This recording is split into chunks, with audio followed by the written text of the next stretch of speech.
Hello, and the next iteration of the community map has been released. So this is Theme Blockout version 2. The Theme Blockout is looking at the style of the map, particularly around the flag objectives and points of interest on the map. So if you look at this overhead view, the layout of the map hasn't actually changed in this Blockout, but what has changed is the river structure. So the rivers are now deeper and wider, and if we go into spectator mode, I'll show you what work has actually been done. So starting from the Russian spawn at the eastern side of the map, and the first thing you notice is we've now got ground textures. We don't have the checkerboard effect on the ground anymore, we actually have a dirt effect. Here you can see the E flag, which is the plantation. It's been slightly adjusted, but it's still pretty much the same as it was before. Although the river now runs all the way up here and it's a lot deeper than it was before, and apparently this is so we can get jet skis on the map. Although to be honest, I don't think jet skis really fit in with the theme. Here we are at point D, which is the logging camp, and again this hasn't really changed. It still has a lot of cover behind the flag towards the Russian side and very little in front of the flag. It's been this way since they moved the flag forward to this large rock, and I'm not sure why they did that. I think it should be further back, actually in the logging camp.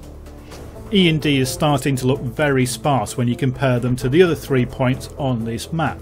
If we move into C, all these buildings have now been updated so their walls are destructible. Rather than the whole building coming down when you hit one with a rocket, they now destroy in sections like most buildings in Battlefield 4. To be honest, once they got rid of the big hill in the centre of the map, C hasn't really needed much work. A little bit of fine tuning on the buildings is all they've done, and it's really all it needs. If we move over to B, you can see the big change in the waterways. So it's much broader, much wider, and the front of the temple is now flooded. That moat has disappeared, so now what you have is rocks and water in front of the temple. And this does slow down the attackers that are trying to get in here, because vehicles tend to kick you out because the water's too deep. Inside, the ladders have gone and they've been replaced with steps up to this next level, and there are a few extra little ramps and access ways to get around up here as well. So B is less of a maze than it was before, but it's still a good place to fight. Now you'll notice here that this side has been raised up. So the temple is now obscured a bit more by the cave behind the waterfall, and that's to stop snipers going up onto those high positions and shooting down into the temple. You don't have that line of sight anymore, and all the access points to the side tunnels are now through the river as well. So the only way to get in is through the water.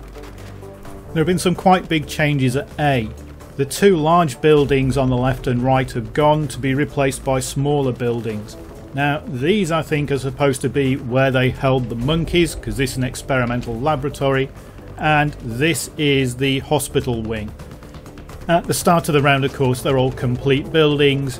They're all destructible, as are the walls around the compound now. They're not invulnerable anymore. So A is a good flag for a fight, but it is vulnerable to the tanks now. Here you can see the ground terrain a bit better. It's fully fleshed out all over the map, and you can also see the river that runs along the north side of the map. Again, this is wider and deeper. It's got little bridges going across it, and it's more of a feature than it was before.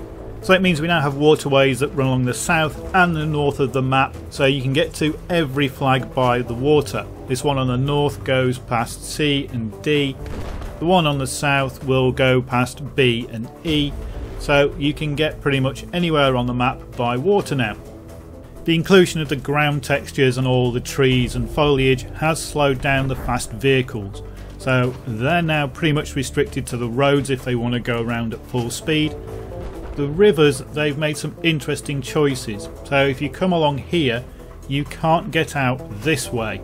This bank is too steep in most places, but you can get out on the other side towards E, and this southern river runs all the way down to the B flag and the water temple. So I imagine we are going to see water vehicles on this map, maybe rib boats, maybe jet skis. So with each build pass, this map is getting fleshed out. Does have a few little problems like flying trees and some bushes that don't touch the ground, but it is early stages still. If you consider this is the 4th version of this map that we've seen, the development is coming along pretty quickly. So that's a look at Theme Blockout version 2 on the Community Map project. Every time they bring out a new version of this map, I will do an overhead view, so at the end we can do a comparison and maybe build up a bit of a montage as how things change. I do find it a bit hard to play on this map at the moment because everything is monochrome. That's not great if your eyesight isn't very good, but I have played on this version for a couple of hours and it does play really well. I just hope they don't throw too much at it and keep it pretty simple and jungly rather than going for any gimmicks. That's it. Thanks for watching.